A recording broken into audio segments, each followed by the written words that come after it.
হাদিসের ভিতরে আসছে তিনটা মসজিদে সফর দেওয়ার কথা বলা হয়েছে। কয়টা মসজিদ? তিনটা মসজিদ। আল্লাহ রসুল বলছেন তোমরা তিনটা মসজিদে সফর করো।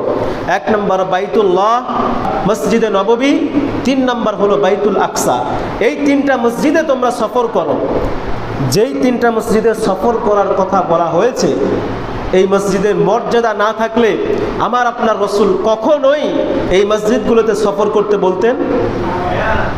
পৃথিবীর ভিতরে দ্বিতীয়তম প্রাচীনতম মসজিদ হলো বাইতুল আকসা। কততম? দ্বিতীয়তম, অর্থাৎ 2 নম্বরে প্রাচীনতম মসজিদ হলো বাইতুল আকসা। এই বাইতুল আকসায় আমার আপনার রসুল সাল্লাল্লাহু আলাইহি সাল্লাম, আমাদের সকলেরই জানা আছে, মিরাজের রজনীতে লক্ষাধিক নবী এবং রসুলকে নিয়ে নামাজ আদায় করেছিলেন। সুবহানাল্লাহ বলেন।